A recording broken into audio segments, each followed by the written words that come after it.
Welcome back to Sub-Zero Hero, and what a difference just one game makes. If we'd won our previous fixture against Kongsvinger, well, we might have been prepared to start uttering the P word, but you can wipe such notions from your mind.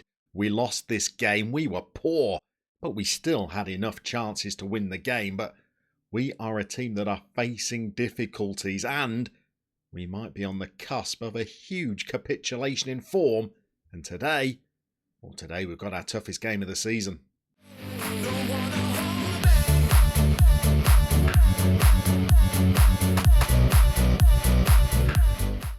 So what went wrong in this fixture then? Well, we were masters of our own downfall, as we so often are. Kongsvinger are a good team, one that's up to third in the table after this victory over us, but we handed it to them on a plate. We should have been one, perhaps two goals up very early on, but Emper was missing chances for fun before our goalkeeper decided to hand them their first goal, palming a free kick into his goal.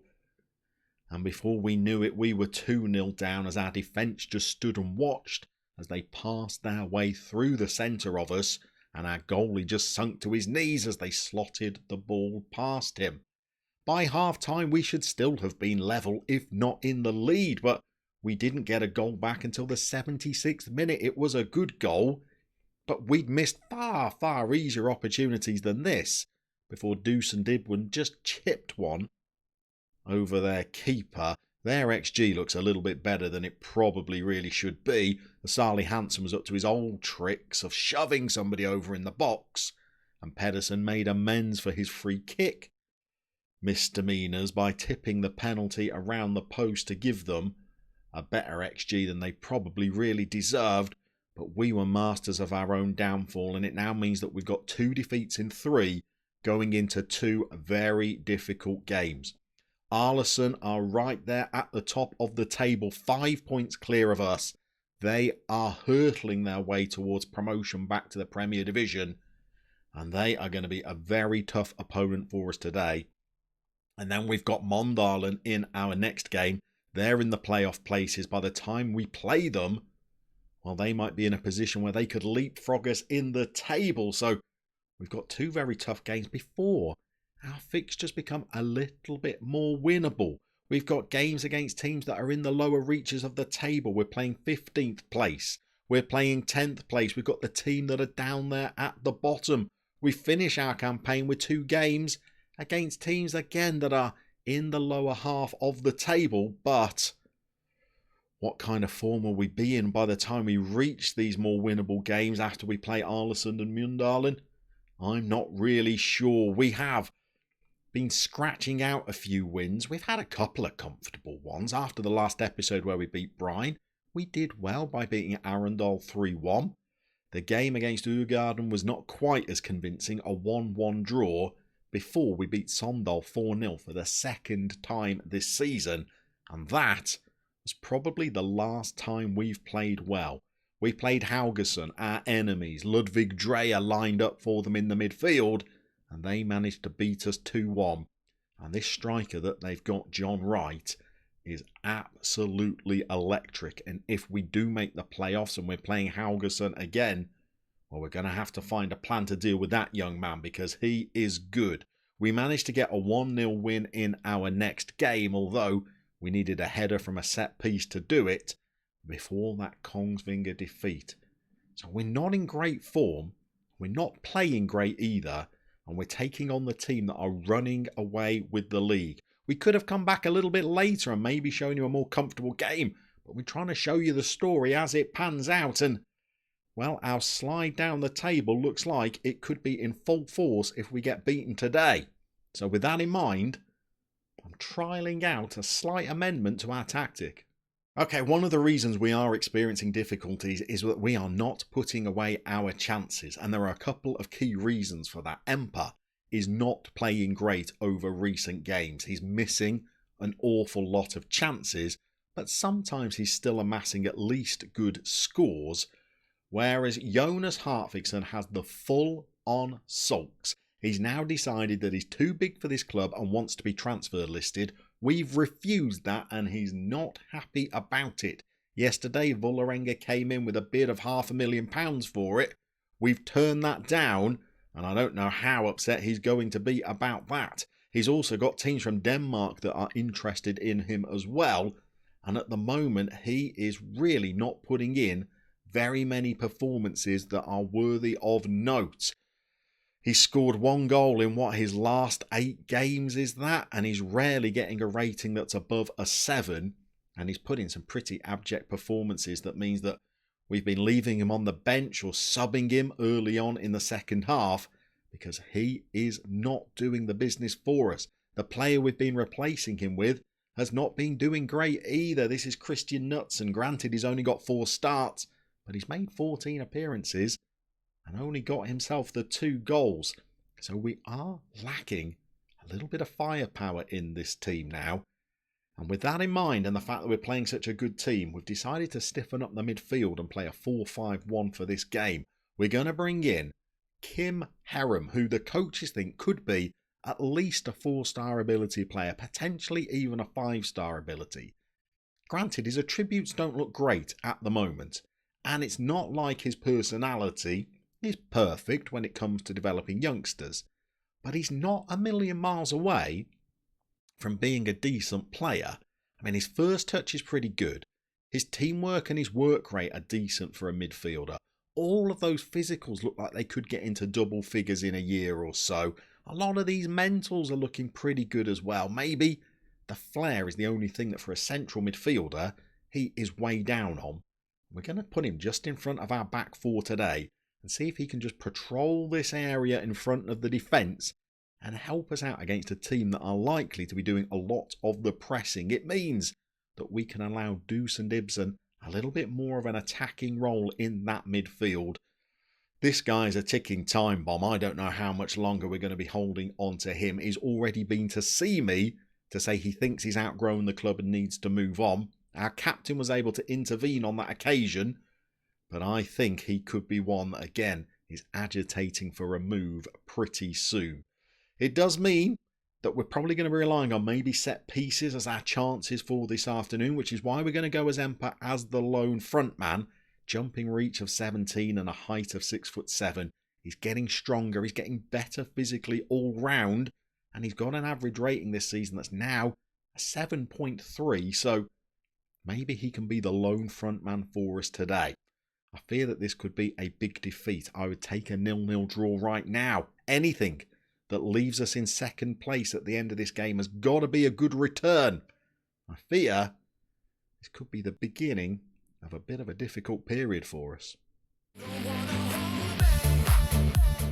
Okay, we are underway. We are at least the home team for this game. Not that that means that we're going to play any more attacking wise, but maybe in front of our own fans that might help us out a little bit. And it looks like very early on in this game we're into the highlights, and Gersa has just tripped over his own feet, given the ball away, and the highlight peters out. We're getting to the 10-minute mark. Neither team has had a shot on target. I guess that's a good return for us. Now we've got Berg. He's lofted one in. Gersa's nodded us into a 12th minute lead. I did say if we were going to do anything in this game, maybe set pieces were going to be important for us. And little Tony Berg has popped in a free kick. They head it clear, but then he hitch kicks one back in. And 5'8" Gersa, well, it's just shaved his forehead and gone past their keeper. And I think we'll even pause the game at that point. We're going to throw out a little shout of praise. Hopefully that will turn a little bit of the body language positive. Maybe even spur them on. Is this Tony Berg on the free kicks? We gave away a direct free kick in our last game. Ah, little Tony has hit the post. He's our best set piece taker. He's not phenomenal, really. I think his free kicks are about an 11. But he slung another one in there. And I don't know what happened at the far post, whether that was a header clear or whether Asali Hansen got on it. But he's nodded it back over, and little Edoy Hansen has bundled it over the line. Tony slings it in. Does look like it is Asali Hansen. I think it takes a flick off somebody else. And Edoy Hansen gets a good volley in, and Well, we've actually made a really decent start to this game. 7 shots, 4 on target. I'm going to say it's gone a lot better than I thought it was going to. It's going to make the inevitable 3-2 loss even more heartbreaking, but at least we're having these early moments where I'm not really sure what's going on. We've not been this good in the last, I don't know, 4 or 5 fixtures. But now Hartvigsson has actually contributed something positive to the team. And Hugo has actually risen and powered home a header. This is a guy who's 6'7", who jumps 6'1". So to see him power one home is indeed a bit of a treat. Should we throw out another praise? I've never done 2 praise shouts before. It's worked on the body language again. We've restricted to Arleson to 2 efforts now, 1 on target. I would have liked to have gone straight into the half-time break, but we're in the highlights again. We've given the ball away, and I fear this is where the comeback might just start. We've not got the ball away, and they've picked it up again on the halfway line. Gerser has won it, but he's a little bit slow with his training. His pace and acceleration are both back down to 13s again. He's continuing his regression back to where he was when he first joined the club as a 16-year-old, I think. But we have come forward, and it is little Gerser, and he slipped Emps through, and I think Emps has been brought down. And now Emps is going to go from the penalty spot. He's missed 1 and scored 4, I think, this season. What's he going to do right on the stroke of half-time? Blast it wide, not even forcing their keeper into a dive. Well, what do you make of a first half like that? I'm looking at it, still expecting this to finish as a 3-3 draw or worse. Even if Emperor took that penalty away, I don't know how confident I would be, but I'm a natural pessimist, we've got to say. That was a thoroughly professional first half. Maybe we should go and tell the boys so. Okay, we are back underway. Let's see whether there's any kind of revival for Arlesund in this second half. The player who perhaps is not playing great for us is Herram, who we've got patrolling just in front of the back 4. But the first 15 minutes of this second half have flown by without incident. And we're now on the hour mark. What do we got? Here is Herram. And that's perhaps indicative of why he's not getting the best rating out there. Maybe that's the change we need to look at making. We've won the ball back though. There's little Deuce and Ibsen. Gerser's in on goal. And I don't know what is going on, kids, honestly. You should have seen some of our other performances. They weren't that great. Maybe we're being rewarded for dropping the tempo, dropping the passing, being a bit more patient. We're sitting a little bit deeper. We've got a lower defensive line, a lower line of engagement. And it really is helping us out in this game. I think the change we need to make is in front of our back 4. Not sure we have a natural replacement on the bench. I'm going to have a look, see what we can do, and we'll see you back out there for the culmination of this game.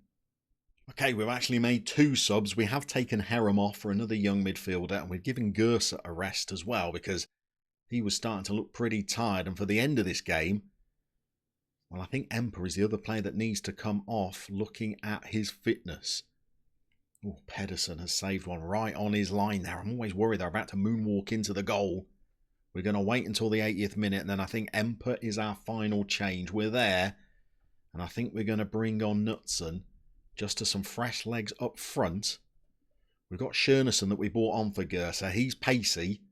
Maybe we could catch them on the counter one more time before the end of the game. If that is indeed the case, this could be the opportunity because Arlesund have got an attacking throw and they've slung one into the box and it's not a counter.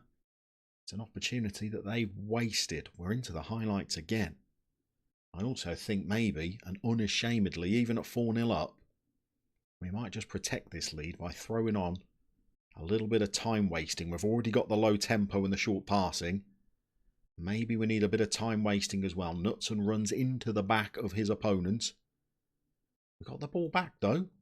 We've gone long, which is good for the team that are playing such short passing. Knutson can't close it down. What kind of highlight is this? It is indeed one that looks like it could be for them. Hartvigsen runs behind his man, has a little fight with his elbows. Doesn't tackle him, and they are in, and this looks dangerous, and it's been disallowed, but you will forgive me. That is the warning we need to throw on the full time wasting. We're already playing for set pieces. Let's drop the tempo right down, because we have got 3 minutes plus injury time to nurse our way through. This looked a long way offside, to be fair. In fact, I think both those players were off. Pedersen didn't cover himself in glory though, did he? But no matter. I tell you what, we came back for this game because I wanted to show you a hard fixture. I wanted to show you how badly things had turned and how it looked like we might be tumbling our way down the table. But we've done something pretty rare for us. We've been efficient. We've had 7 shots on target, 4 of them have gone in, and we've missed a penalty as well. I don't think we have any other choice than reluctantly to just outstretch our arms to the boys and say, you've actually done a thoroughly good job. And in terms of the table, well, look, here's what it's meaning.